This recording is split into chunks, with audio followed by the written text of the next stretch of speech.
Hello बच्चों, स्वागत है आप सभी का तक्षा इंस्टीट्यूट के यूट्यूब चैनल पे।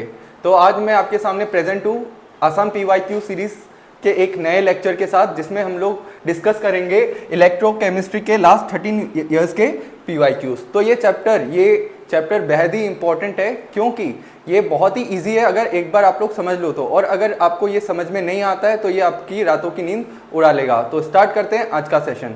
तो देखो, सबसे पहला क्वेश्चन है कि how much H2 in grams will be liberated if 1 Faraday electricity is pass through acidified water. मतलब जब भी हम लोग एसिडिफाइड वाटर से 1 फैराड इलेक्ट्रिसिटी पास करते हैं तो कितना H2 लिबरेट होगा, यही पूछा गया है इस सवाल में। तो सबसे पहले हम लोग को समझना पड़ेगा कि एसिडिफाइड वाटर होता क्या है। तो जब भी हम लोग HCl को या फिर कोई एसिड को वाटर में डिसॉल्व करते हैं तो जो वाटर कहलाएगा वो एसिडिफाइड वाटर कहलाएगा। अब मुझे पता है ये जो एसिड है ये क्या है, स्ट्रॉन्ग इलेक्ट्रोलाइट है, तो ये वाटर में in the form of H+ और Cl- आयंस एग्जिस्ट करेगा, है ना।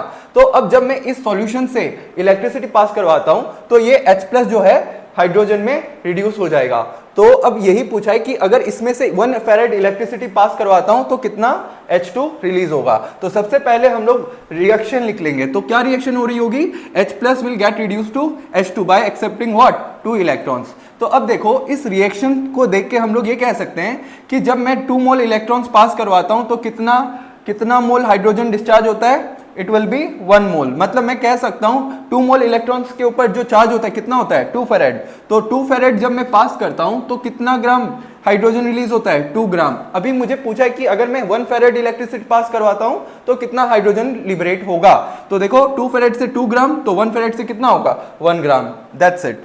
Next, calculate the equilibrium constant of the reaction.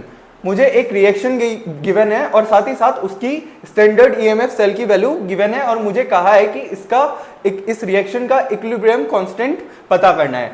तो हमने नस्ट इक्वेशन की हेल्प से हमने इक्विलिब्रियम कांस्टेंट और E0 सेल के बीच एक रिलेशन निकाला था। कैसे निकाला था, सबसे पहले मैं नस्ट इक्वेशन लिख लेता हूं, जो कि है E cell equals to E0 cell minus 0.0591 by n log QC, है ना। ये n जो है ये रिप्रेजेंट करता है number of moles of electrons transferred, ठीक है। और ये QC रिप्रेजेंट करता है रिएक्शन क्वोशिएंट को, और QC की वैल्यू कितनी होती है, it will be equal to concentration of product by concentration of reactant. अब मुझे पता है एट इक्विलिब्रियम जो QC होता है वो किसके बराबर होता है, हाँ, इक्विलिब्रियम कांस्टेंट के बराबर होता है। और साथ ही साथ इक्विलिब्रियम में ई सेल की वैल्यू क्या होती है, 0। अब जब मैं ये वैल्यू यहां पे पुट करता हूं तो एक रिलेशन निकलता है E0 सेल के और इक्विलिब्रियम कांस्टेंट के बीच, और इसी रिलेशन को यूज करके हम लोग हमारा आंसर सॉल्व करने वाले हैं। तो देखो, सबसे पहले मैंने रिलेशन लिख लिया E0 सेल इक्वल्स टू 0.0591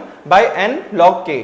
अब E0 सेल, तो E0 सेल मुझे ऑलरेडी गिवन है, उसके बाद मुझे n की वैल्यू पता करना है। तो देखो यहाँ पे रिएक्शन में तुम लोग को क्या दिख रहा है, यहाँ पे कितने इलेक्ट्रॉन्स का ट्रांसफर हो रहा है। तो देखो, जब Cu से Cu2+ पे जाते हैं तो कितने इलेक्ट्रॉन्स ट्रांसफर हो रहे हैं, 2 इलेक्ट्रॉन्स, है ना। यहाँ पे ये 2 इलेक्ट्रॉन्स लूज करके Cu2+ में कन्वर्ट हो रहा है। या फिर मैं ये देख लेता हूँ, यहाँ पे ये 2 इलेक्ट्रॉन्स एक्सेप्ट करके Ag में कन्वर्ट हो रहा है। तो मैं कह सकता हूँ यहाँ पे 2 इलेक्ट्रॉन्स का ट्रांसफर हो रहा है। तो यहाँ पे n की जो वैल्यू है वो हो जाएगी 2, और जब अपन इसको सॉल्व करेंगे तो यहाँ से हमारा log k और का वैल्यू आ जाएगा, दैट इज 15.3। लेकिन मुझे क्या कैलकुलेट करना है, इक्विलिब्रियम कांस्टेंट, जो कि क्या होता है, सिर्फ k।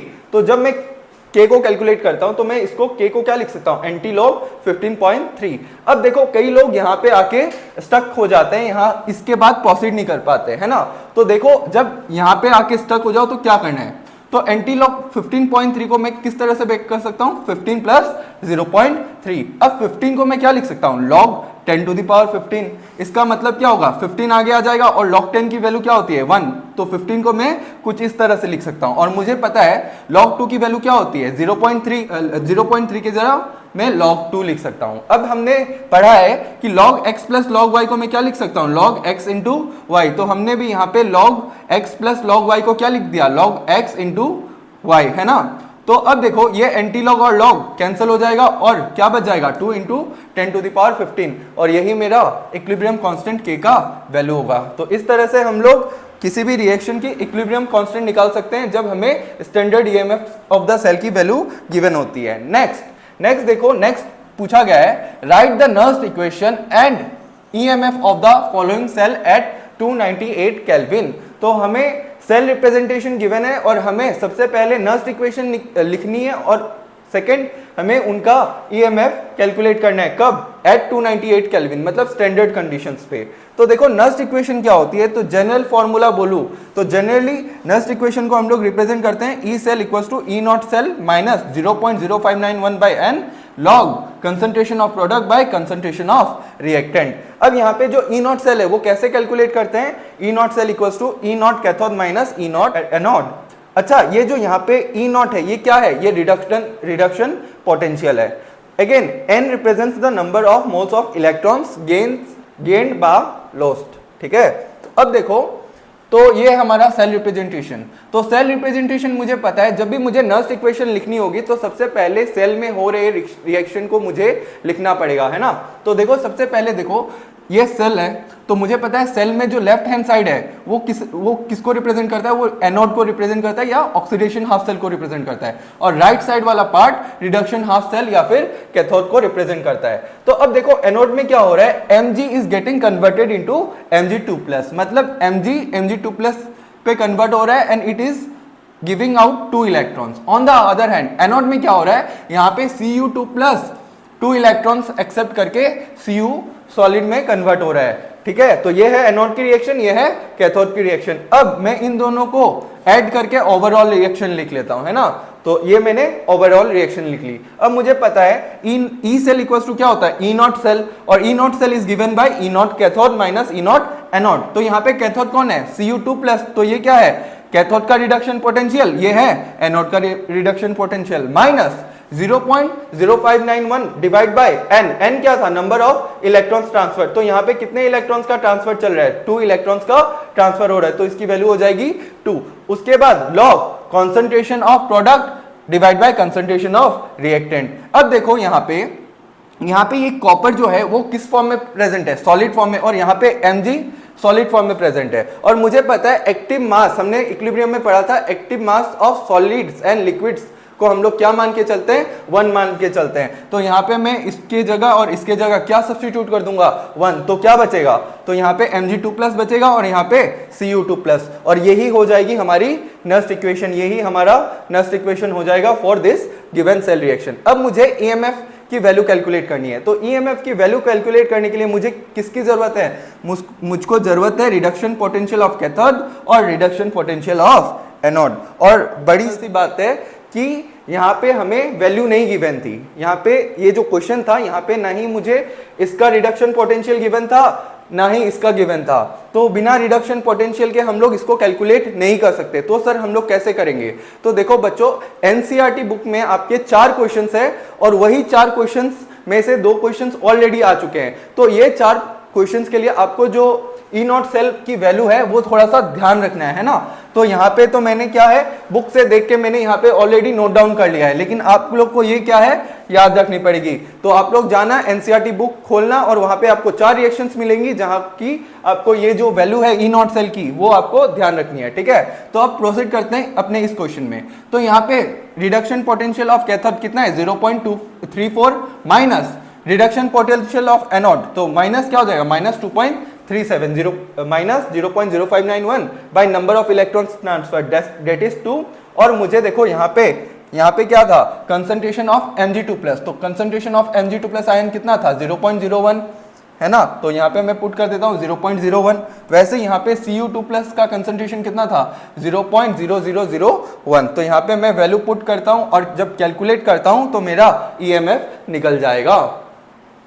नेक्स्ट, तो इसी क्वेश्चन में जो सेकंड पार्ट था और एक क्वेश्चन गिवन था, तो इस रिएक्शन के लिए भी मुझे ई नॉट सेल की वैल्यू याद रखनी है। लेकिन सबसे पहले तो हम लोग नर्स्ट इक्वेशन लिख लेते हैं। तो देखो फिर से मैंने एनोड पे हो रहे रिएक्शन को लिख लिया है, कैथोड पे हो रही है रिएक्शन को लिख लिया है। यहाँ पे देखो, यहाँ पे मैंने कंसंट्रेशन ऑफ Sn2+ लिखा है, लेकिन यहाँ पे कंसंट्रेशन ऑफ H2+ नहीं लिखा, यहाँ पे मैंने पार्शियल प्रेशर ऑफ H2 लिखा है। तो याद रखना कि जब भी हम लोग गैसियस सब्सटेंस की बात कर रहे होते हैं तो वहां पे हम लोग उसका कंसंट्रेशन नहीं लिखते हैं, वहां पे क्या लिखते हैं, उसका पार्शियल प्रेशर लिखते हैं, है ना।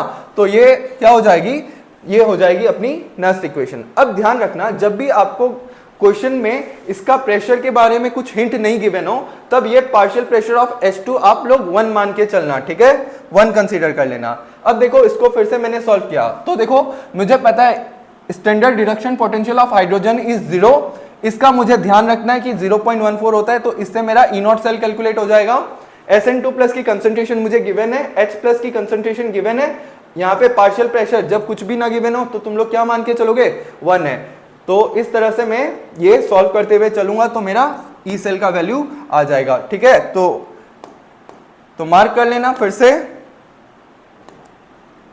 ये 2 क्वेश्चन है और इसके एडिशनल और 2 क्वेश्चन है जिसकी E0 सेल की वैल्यू आपको ध्यान में रखनी है, ठीक। तो बढ़ते हैं अपने अगले क्वेश्चन की ओर। तो अगला क्वेश्चन जो है वो है define conductivity and molar conductivity for the solution of an electrolyte, discuss their variation with concentration. तो मुझे सबसे पहले पूछा है कि what is conductivity of an electrolytic solution. तो क्या होती है कंडक्टिविटी, तो it is conductance due to 1 ml या फिर 1 centimetre cube of an electrolytic solution. तो देखो यहाँ पे मैंने क्या किया, मैंने वाटर लिया एक्वस और यहाँ पे मैंने ऐड किया इलेक्ट्रोलाइट, मान लो NaCl इलेक्ट्रोलाइट ऐड किया और मैंने कुछ अमाउंट ऑफ क्या बनाया, इलेक्ट्रोलाइटिक सॉल्यूशन बनाया। अब जब यहाँ से मैं इसकी 1 ml सैंपल की स्टडी करता हूँ तो इस 1 ml सॉल्यूशन का जो कंडक्टेंस होगा वही कंडक्टिविटी कहलाएगा और इसको हम लोग रिप्रेजेंट करते हैं कापा से, ठीक है, कापा से। कंडक्टिविटी की जो यूनिट होती है that is siemens centimetre inverse और siemens metre inverse. Next molar conductance, तो जब भी मैं 1 मोल इलेक्ट्रोलाइट का एक्वस सॉल्यूशन बनाता हूं और उसकी कंडक्टेंस मेजर करता हूं वही कहलाता है मोलर कंडक्टेंस। तो मैं कह सकता हूं it is the conductance due to 1 mole of an electrolytic solution. मतलब अगर यहां पे मैं 1 मोल NaCl का एक्वस सॉल्यूशन बनाता हूं तो उसका जो कंडक्टेंस है वो क्या कहलाएगा, मोलर कंडक्टेंस। और इसको मैं रिप्रेजेंट करता हूं लैम्डा m से, ये कैपिटल लैम्डा और ये स्मॉल लैम्डा। तो जब भी हम लोग इलेक्ट्रोलाइट की बात करें तो ये वाला यूज करते हैं और जब हम लोग आयंस की बात करें तो ये वाला सिंबल यूज करते हैं, ठीक है। और मैंने एक रिलेशन लिखा है यहाँ पे किसके किसके बीच, कंडक्टिविटी और मोलर कंडक्टेंस के बीच, lambda m equals to kappa into 1000/m। This is the relation between molar conductance and kappa, ठीक है। तो ये हमें लिखना है। तो ये तो था मेरा फर्स्ट पार्ट का आंसर। अब सेकेंड पूछ रहा है कि discuss their variation with concentration. तो अपन डाइल्यूशन क्या होता है, देखो तो अपन डाइल्यूशन, मान लो मैंने यहाँ पे 1 मोल इलेक्ट्रोलाइटिक सॉल्यूशन का क्या बनाया, एक्वस सॉल्यूशन बनाया, ठीक है। तो मुझे पता है कि इसके 1 ml की जो कंडक्टेंस होगी, 1 ml सैंपल की जो कंडक्टेंस होगी वो कहलाएगी कंडक्टिविटी।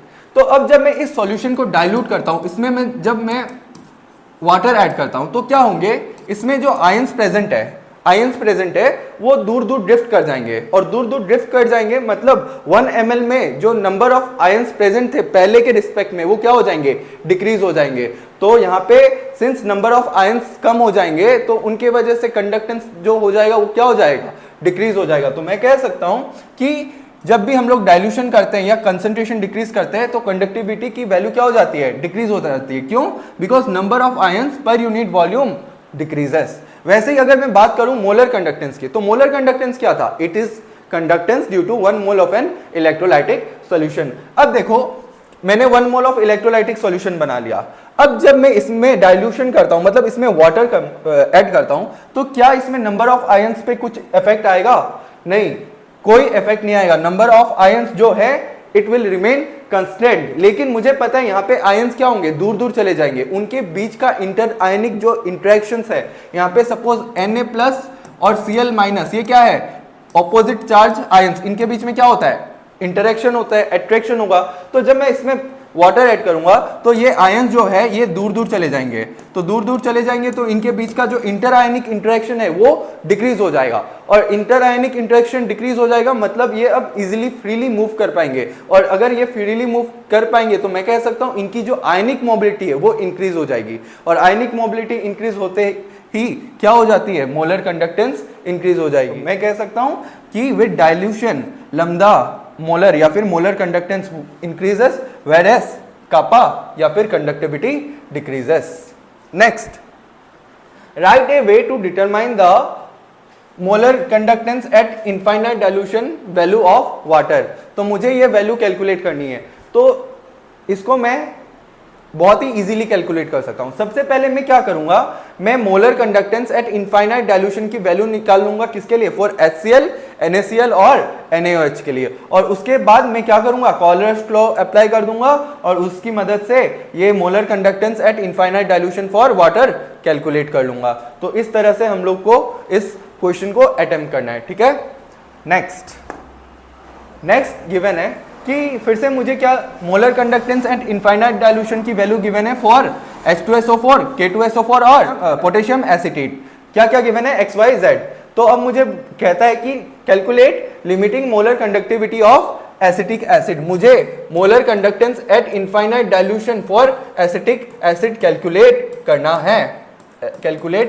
है। तो हम लोग अप्लाइंग कॉलर्स लॉ इसको बहुत ही आसान तरीके से मतलब कैलकुलेट कर सकते हैं। हम लोग क्या करते हैं कॉलर्स लॉ में, इनको एल्जेब्रिकली ऐड करते हैं या फिर सब्सट्रैक्ट करते हैं, जिससे हमें रिजल्टेंट जो हमें निकालना है उसकी वैल्यू मिल जाती है। तो देखो अब इसको किस तरह से ऐड करेंगे कि मुझे ये मिल जाए। तो मैं क्या करूंगा, सबसे पहले इसको देखो, ये मुझे कौन से आयंस देगा, CH3COO minus plus K plus.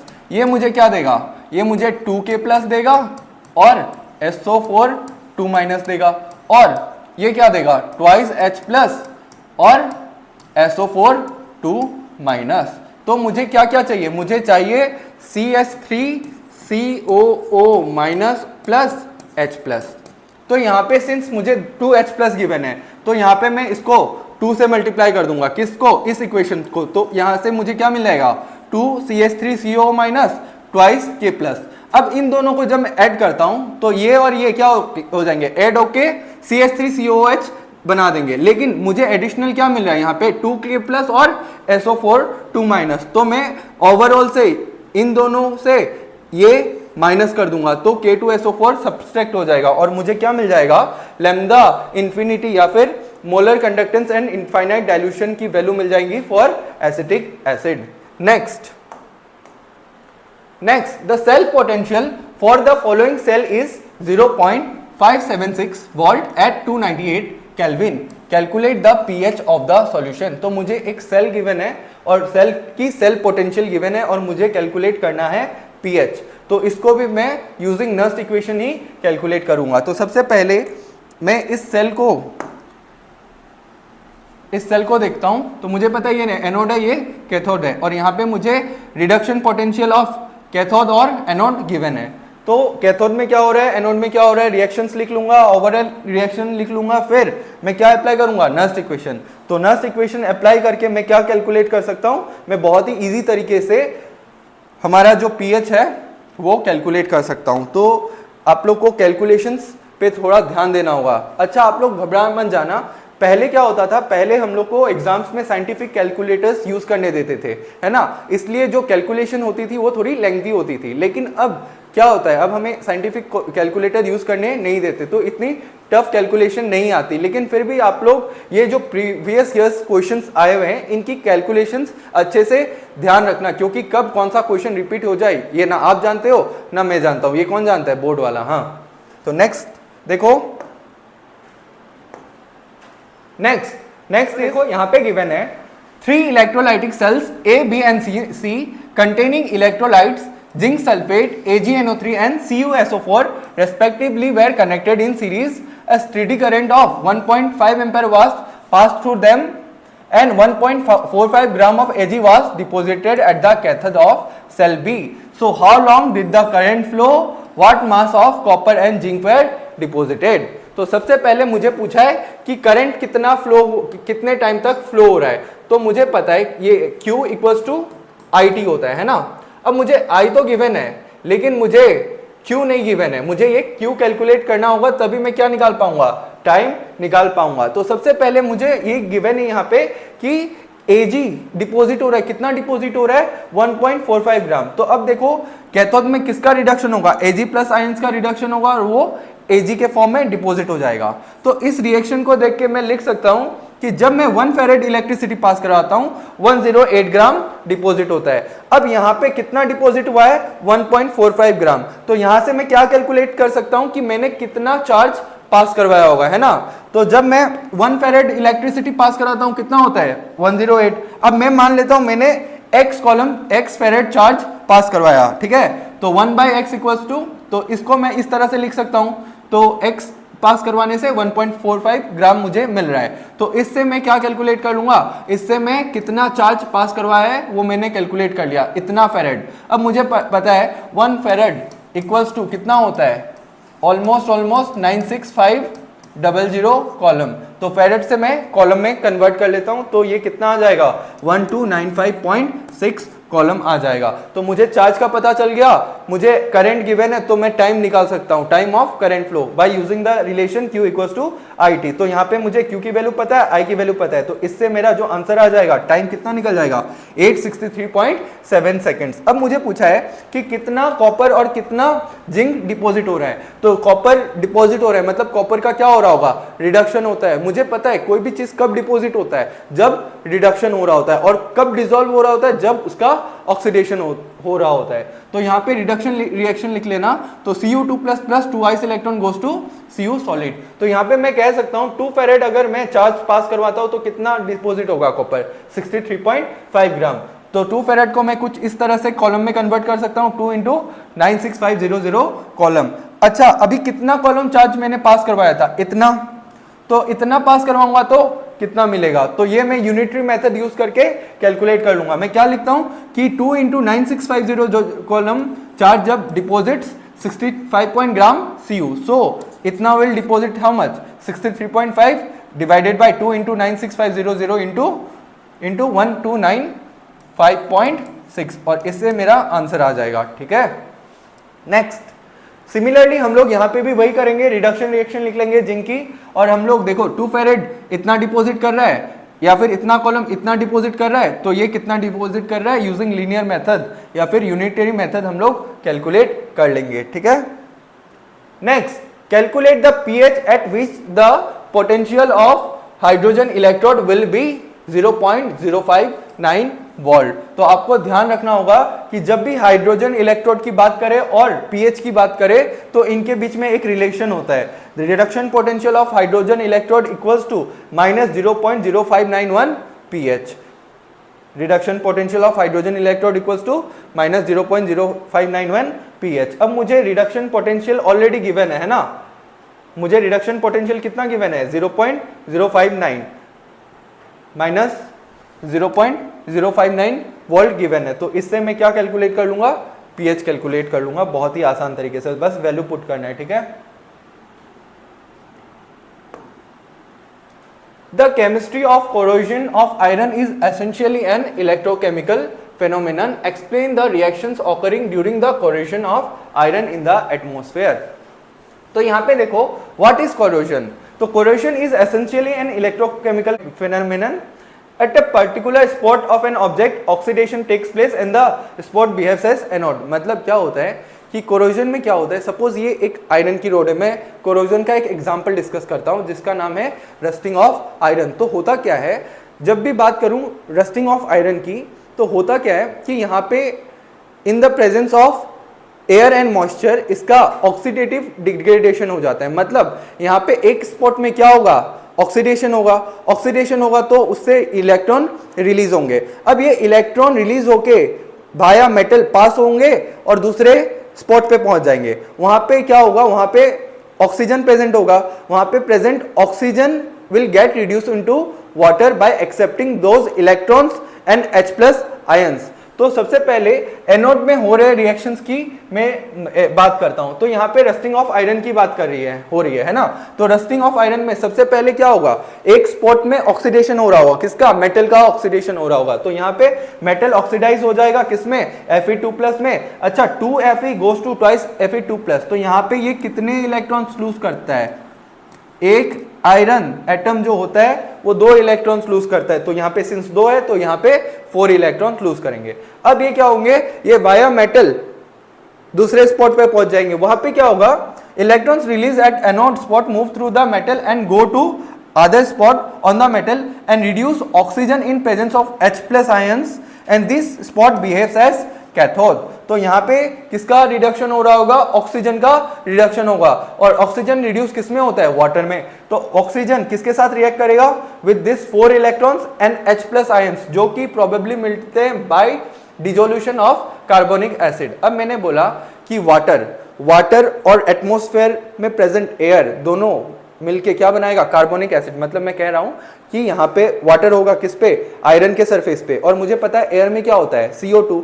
ये CO2 और वाटर मिलके क्या बना लेते हैं, H2CO3,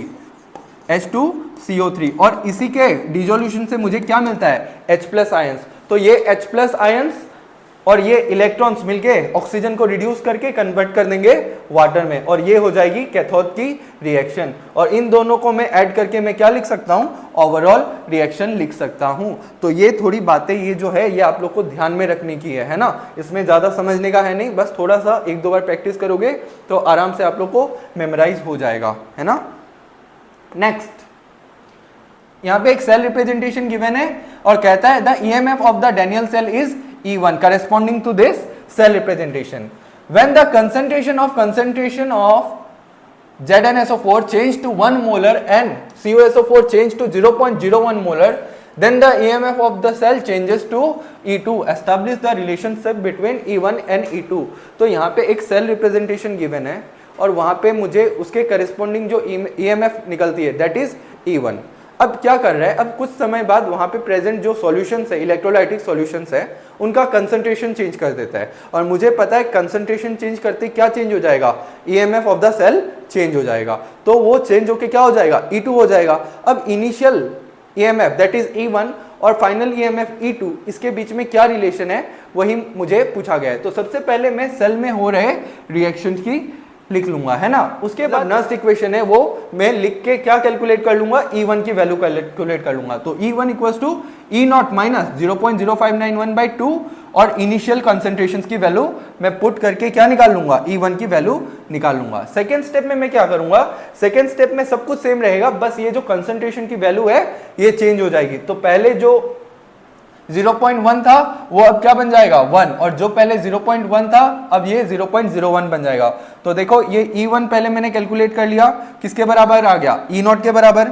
फिर मैंने E2 निकाल लिया, यहाँ पे कंसंट्रेशन मैंने नया कंसंट्रेशन का वैल्यू पुट कर दिया और सॉल्व किया। तो यहाँ पे ये आता है E2 equals to E0 plus 0.0591, और E0 क्या था, E1 के बराबर था। तो E2 equals to E1 plus 0.0591, that is E2 will be greater than E1। तो ये दोनों को प्लस करके मुझे ये मिल रहा है, मतलब इसकी वैल्यू क्या होगी, ग्रेटर होगी, किससे, E1 से।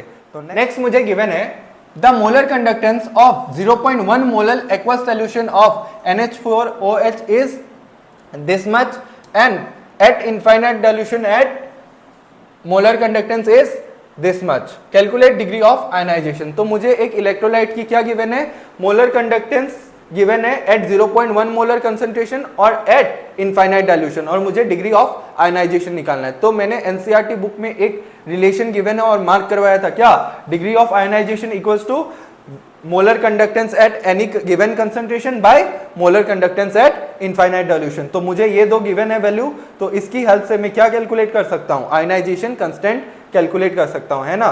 तो ये था मेरा पॉइंट में आंसर। अगर मैं परसेंटेज में कन्वर्ट करता हूं तो इसको मल्टीप्लाई कर दूंगा इनटू 100, तो ये मेरा परसेंटेज आयनाइजेशन या फिर परसेंटेज डिसोसिएशन निकल जाएगा। Next, depict the galvanic cell in which the cell reaction takes place. Further show which electrode is negatively charged.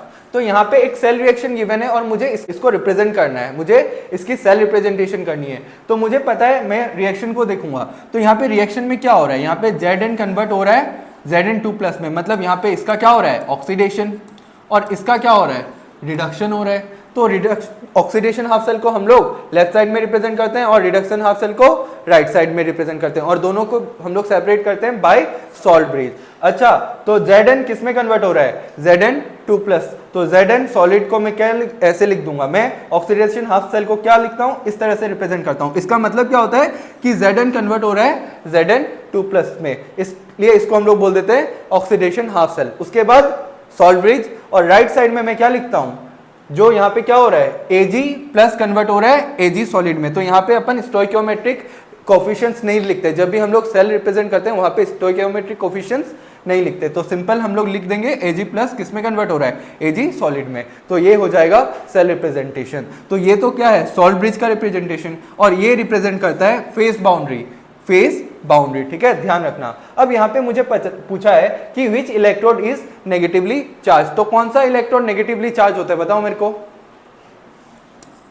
तो मैंने एक ट्रिक बताया था, लोन, है ना, left oxidation anode negatively charge, anode क्या होता है, नेगेटिवली चार्ज होता है। तो यहां पे ऑक्सीडेशन कहां पे हो रहा है, लेफ्ट हैंड साइड वाले केस में, है ना, तो यहां पे ऑक्सीडेशन हो रहा है एनोड में, तो एनोड कौन है यहाँ पे, जिंक है, तो zinc electrode will be negatively charge. तो ये याद रखना, ये ट्रिक है टू रिमेंबर कि लेफ्ट हैंड साइड में ऑक्सीडेशन होता है और लेफ्ट हैंड साइड वाला जो इलेक्ट्रोड होता है that is anode and it is negatively charged. Next, define molar conductivity of a solution, तो मैंने ऑलरेडी डिफाइन कर दिया कि it is the conductance due to 1 mole of an electrolytic solution, इसको रिप्रेजेंट करते हैं लैम्डा एम से, ठीक है। फिर मेरे को पूछता है explain how molar conductance changes with change in concentration of a solution of weak and strong electrolyte. तो यहाँ पे मुझे पूछा है कि स्ट्रॉन्ग इलेक्ट्रोलाइट और वीक इलेक्ट्रोलाइट के केस में जैसे ही अपन कंसंट्रेशन डिक्रीज करते हैं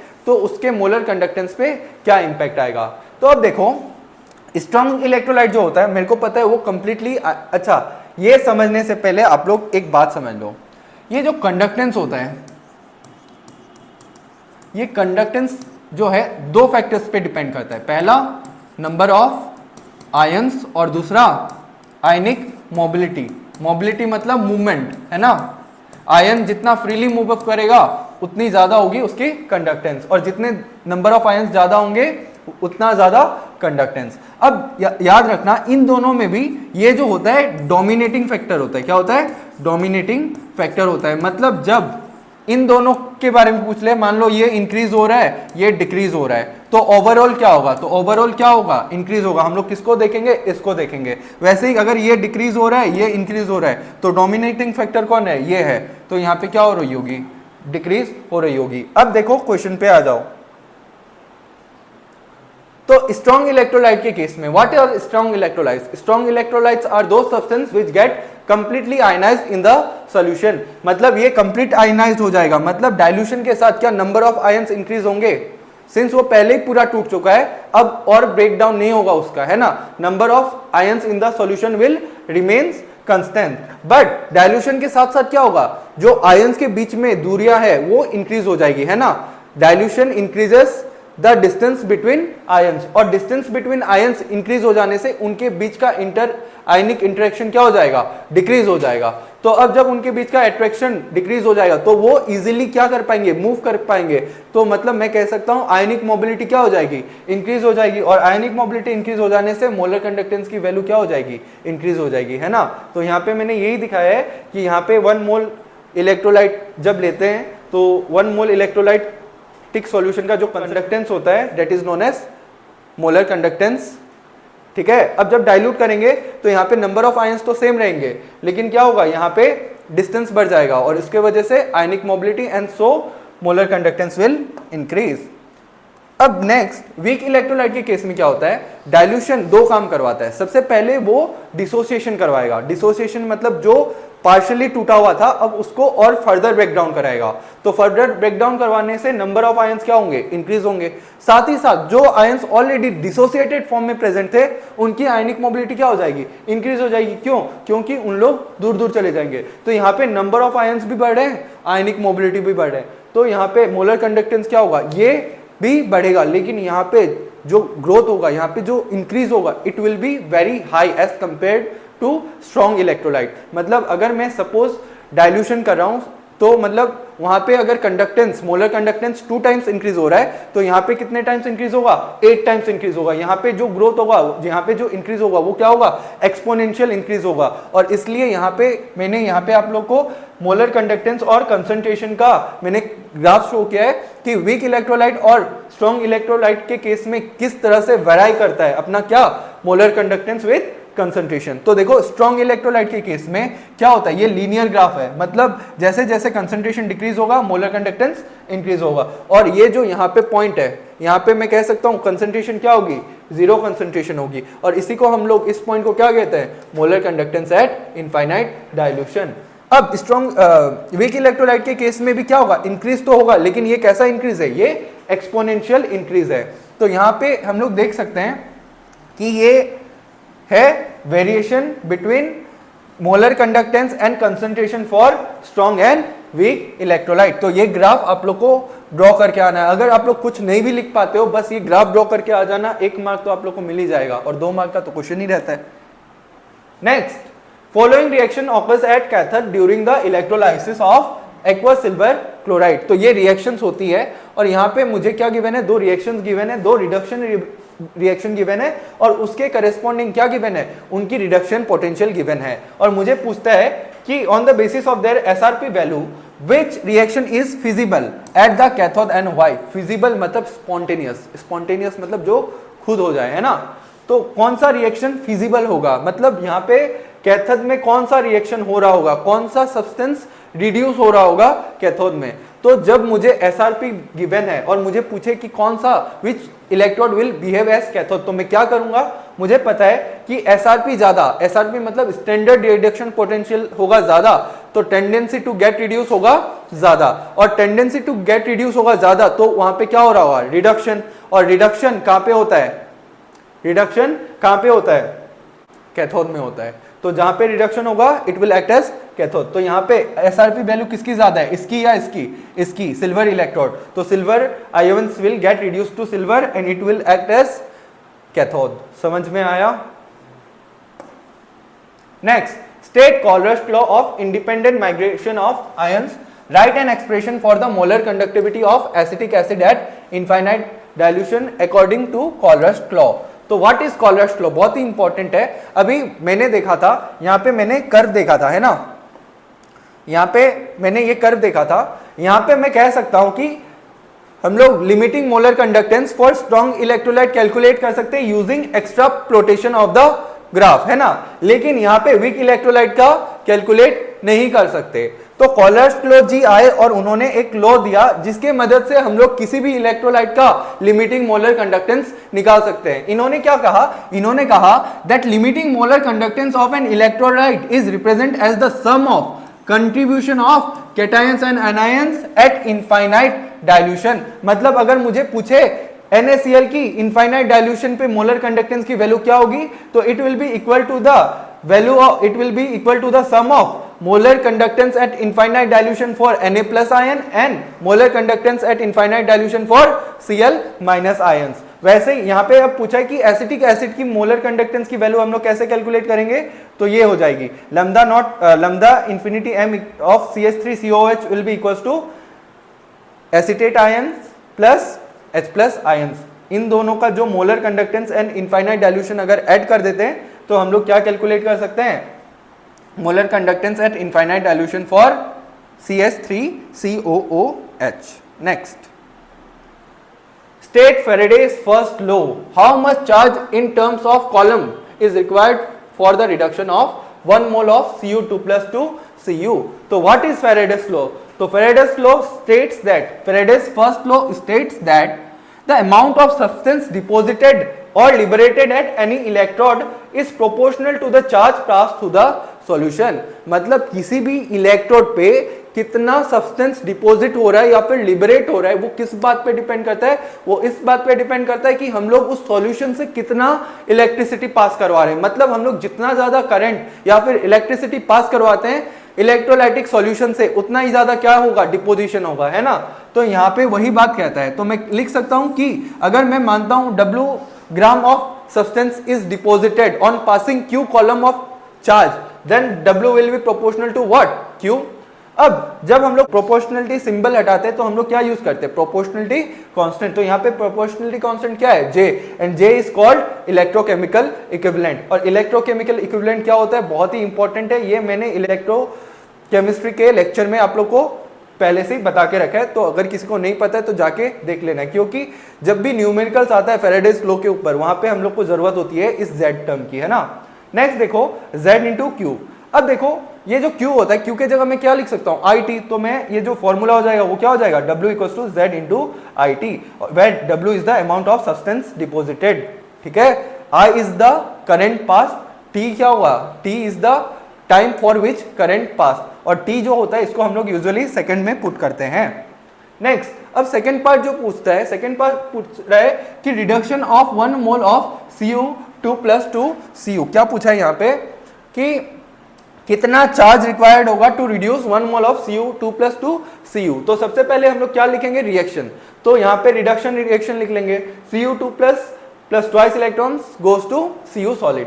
अब मुझे पता है इस रिएक्शन को मैं देख के कह सकता हूं कि 1 मोल का रिडक्शन के लिए मुझे क्या चाहिए, 2 मोल इलेक्ट्रॉन्स चाहिए, और मुझे पता है 2 मोल इलेक्ट्रॉन्स के करस्पॉन्डिंग चार्ज कितना होता है, 1 मोल इलेक्ट्रॉन का चार्ज होता है 1 फेरेड, तो 2 मोल इलेक्ट्रॉन का चार्ज कितना होगा 2 फेरेड, और 2 फेरेड बोले तो 1 फेरेड इक्वल्स टू 965,000 कॉलम। तो यहां से मैं क्या निकाल सकता हूं, इजीली निकाल सकता हूं क्या, the amount of charge required to deposit 1 mole of Cu।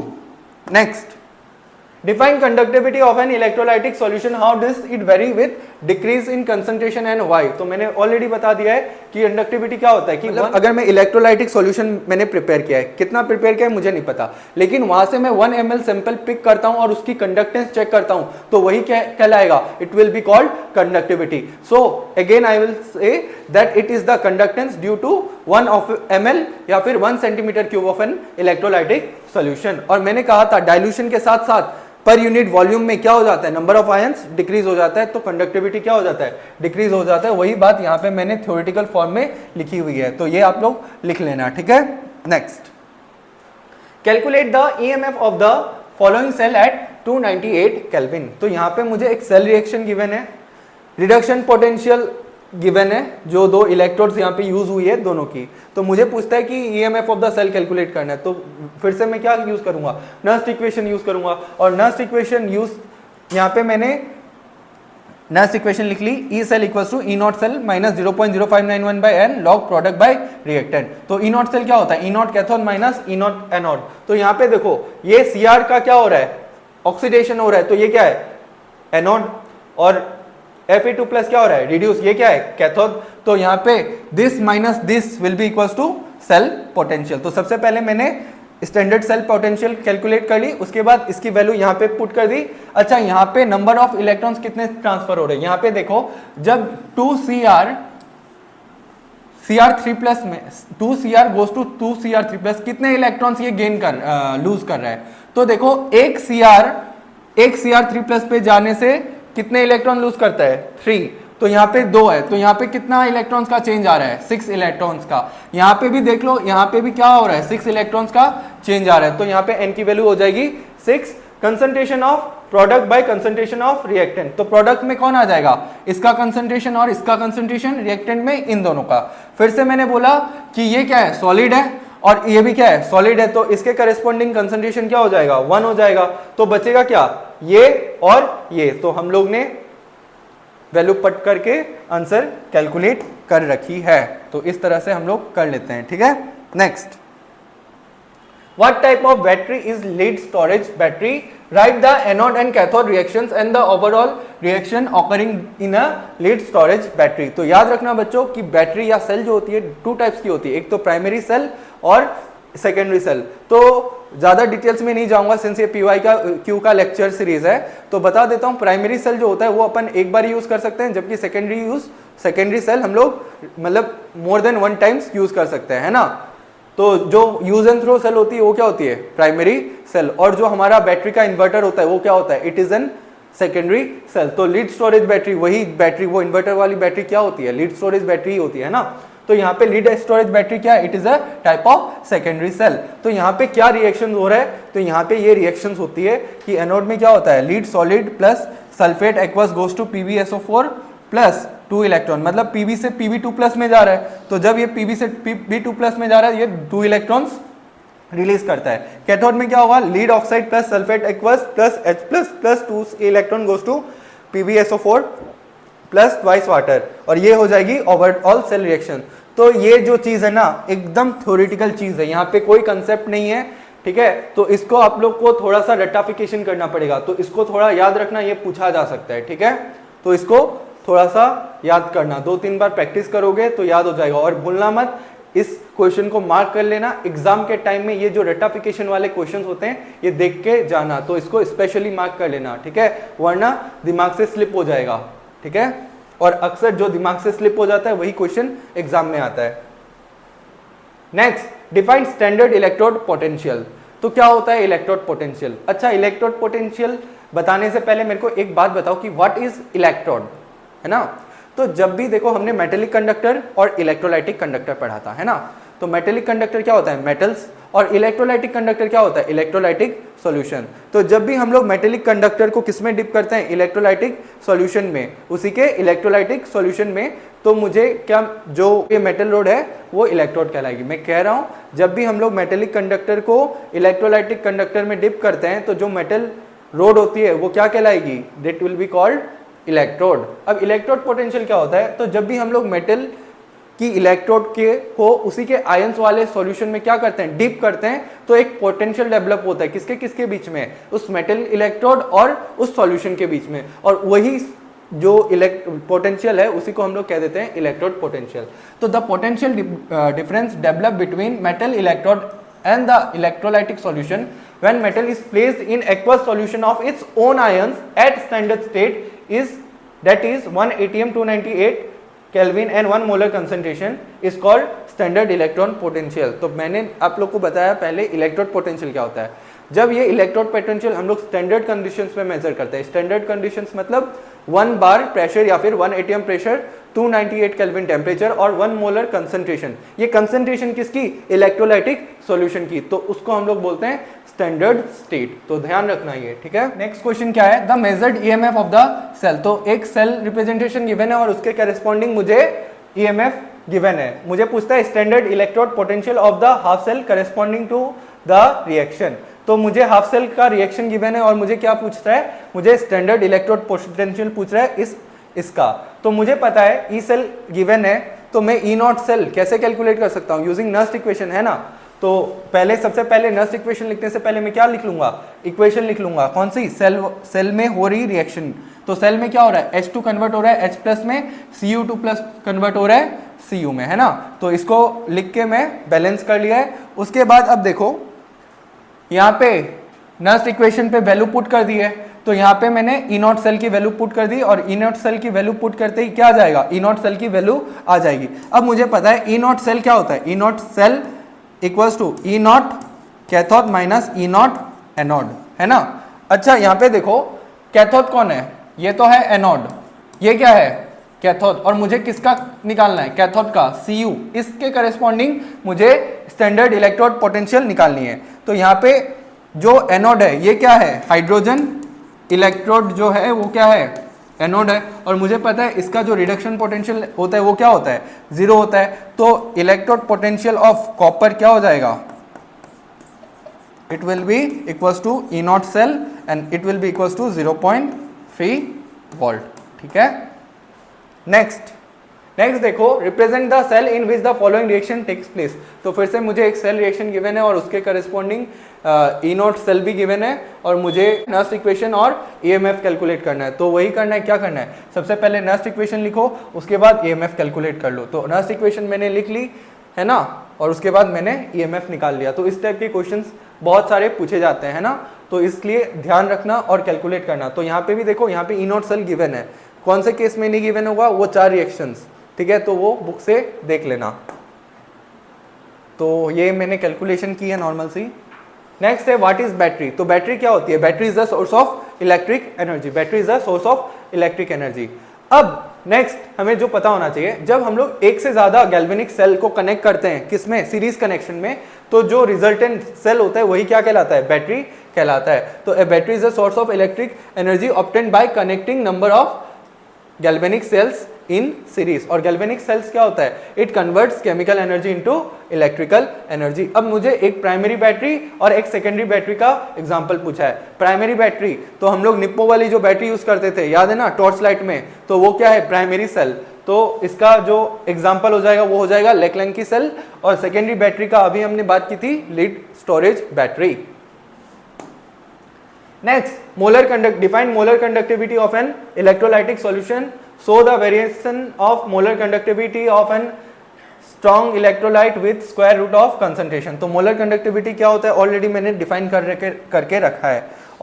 यहाँ पे बोला है प्रूव दैट स्ट्रॉन्ग इलेक्ट्रोलाइट का जो कंसंट्रेशन वेरी होता है किसके साथ, मोलर कंडक्टिविटी के साथ, वो प्रूफ करना है। तो ये जो डिवाई हकल ने स्ट्रॉन्ग इलेक्ट्रोलाइट का मोलर कंडक्टेंस और कंसंट्रेशन के बीच रिलेशन बताया था और उन्होंने एक इक्वेशन दी थी उनको रिलेट करने के लिए जिसको हम कहते हैं डिवाई हकल ऑनसेजर इक्वेशन। और वो इक्वेशन कुछ इस तरह से थी, lambda m equals to lambda infinity m minus b root c। तो यहाँ पे ये molar conductance at any given concentration, limiting molar conductance या फिर molar conductance at infinite dilution है ना, और b रिप्रेजेंट करता है डिवाई हकल कांस्टेंट को। और जब इसको हम लोग प्लॉट करते हैं तो ये ऐसा कर्व आता है। तो जब भी ये इस टाइप का क्वेश्चन आ जाए, ठीक है, तो सेकंड पार्ट में आपको पूछ दे शो द वेरिएशन, तो आप लोग क्या करना है, आप लोग को बस ये वाली इक्वेशन लिख के ये ग्राफ प्लॉट करके आ जाना है ना।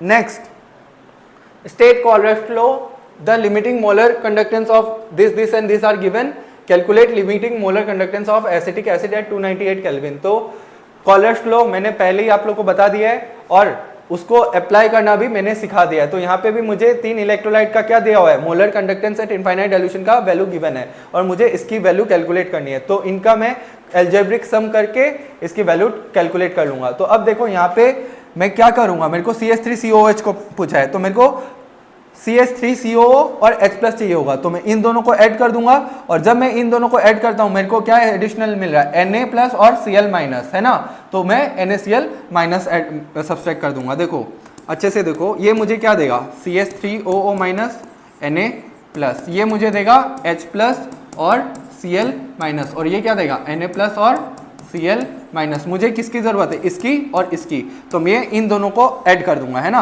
अब एडिशनल यहाँ पे क्या है NaCl, तो इसको मैं क्या करूंगा, रिमूव करने के लिए ये वाली माइनस कर दूंगा। तो इस तरह से मैंने क्या किया, this plus this minus this, और यहाँ पे मैंने फिर वैल्यू पुट करके आंसर कैलकुलेट करी है, ठीक है। Next, name one substance other than hydrogen that can be used for constructing fuel sales. Fuel cells के कंस्ट्रक्शन में हाइड्रोजन के अलावा और क्या यूज कर सकते हैं, तो याद रखना मिथेनॉल या फिर मीथेन यूज कर सकते हैं, बहुत ही इंपॉर्टेंट क्वेश्चन है। तो मिथेनॉल और methane can be used for constructing fuel sales.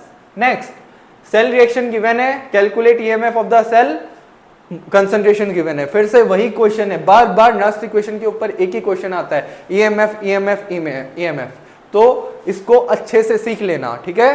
तो फिर से नेक्स्ट इक्वेशन अप्लाई करना, सेल रिएक्शन लिखना, जिससे पता चल जाएंगे कितने इलेक्ट्रॉन्स का ट्रांसफर हो रहा है। तो यहाँ पे ऑलरेडी सिंस सेल रिएक्शन लिखी हुई है तो यहाँ से हम लोग डायरेक्ट लिख सकते हैं, बता सकते हैं कितने इलेक्ट्रॉन्स का ट्रांसफर हुआ है। तो यहाँ पे E cell equals to E0 cell minus this, ठीक है। एन की वैल्यू क्या होगी, यहाँ पे Zn से Zn2+ पे जाता है, 2 इलेक्ट्रॉन लूज करता है, तो इसकी वैल्यू हो जाएगी 2। E0 सेल कैसे निकालेंगे, E0 cathode minus E0 anode. तो सबसे पहले रिकॉग्नाइज करना कहाँ ऑक्सीडेशन हो रहा है, कहाँ रिडक्शन हो रहा है। जहां ऑक्सीडेशन हो रहा है वो एनोड होगा, जहां रिडक्शन हो रहा है वो कैथोड होगा, है ना।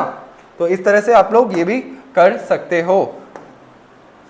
Next, a current of 0.5 ampere is passed for 30 minutes through a voltmeter containing copper sulfate solution. Calculate the mass of copper deposited at the cathode. तो सबसे पहले मेरे को क्या पता करना है, मेरे को मास ऑफ कॉपर डिपॉजिटेड निकालना है। तो सबसे पहले मेरे को पता करना पड़ेगा कि कितनी इलेक्ट्रिसिटी पास की हमने, कितना चार्ज पास करवाया है। तो चार्ज पास करवाया कैसे निकालेंगे, Q इक्वल्स टू IT, और I मुझे गिवन है, T गिवन है। अच्छा, ये जो T गिवन है मिनट्स में गिवन है और मुझे Q की वैल्यू किस में पुट करनी होती है, मतलब कॉलम में निकालनी होती है। तो टाइम यहाँ पे सेकंड्स में पुट करना होता है ना। तो टाइम को सेकंड में कन्वर्ट करने के लिए मैं 60 से मल्टीप्लाई करता हूं। तो यहाँ पे मेरे का चार्ज आ जाएगा कितना, 900 कॉलम। अब मुझे पता है कि कॉपर का डिपोजिशन होगा, मतलब उसकी रिडक्शन होगी। अच्छा, कॉपर का रिडक्शन होगा या Cu2+ का, ऑब्वियसली Cu2+ का रिडक्शन होगा। तो यहाँ पे मैंने रिएक्शन लिखा। इस रिएक्शन से मैं बता सकता हूँ 2 फेरेड के करस्पॉन्डिंग कितना डिस्चार्ज होगा, 63.5। तो 900 कॉलम के करस्पॉन्डिंग कितना चार्ज डिस्चार्ज होगा मैं यूजिंग यूनिटरी मेथड कैलकुलेट कर लूंगा। जैसे कि इतना कॉलम चार्ज डिपॉजिट्स इतना ग्राम, 1 column will deposit this by this, so 900 column will deposit this इतना, तो ये जो आ जाएगा हमारे ग्राम में आ जाएगा। और लास्ट में ये स्टेटमेंट लिख लेना कि the mass of CU deposited at the cathode equals to 0.26 gram. Next, what is corrosion? तो कोरोजन मैंने ऑलरेडी बता रखा है, it is the oxidative degradation of metals in presence of air and moisture is called corrosion. Example, rusting of iron. So what are the methods to prevent corrosion? तो corrosion को कैसे prevent कर सकते हैं? अच्छा, कोरोजन क्यों होता है? जब भी मेटल सरफेस क्या होता है, it is expose to moisture या फिर एयर, तो उसका क्या हो जाता है? ऑक्सीडेशन। तो अब मैं क्या कोशिश करूंगा कि ये जो मेटल है ये किसके कांटेक्ट में ना आए? मॉइस्चर और एयर के कांटेक्ट में ना आए। तो इसके लिए मैं क्या कर सकता हूं? मैं 2 काम कर सकता हूं। सबसे पहला काम, उसकी सरफेस को पेंट कर सकता हूं। अगर मैं पेंट कर देता हूं तो अब ये डायरेक्ट कांटेक्ट में नहीं रहेगा, है ना, तो कोरोजन का जो रेट होगा वो क्या हो जाएगा? डिक्रीज हो जाएगा। और एक प्रोसेस होता है जो हमने क्लास 9 से पढ़ा है, गैल्वेनाइजेशन।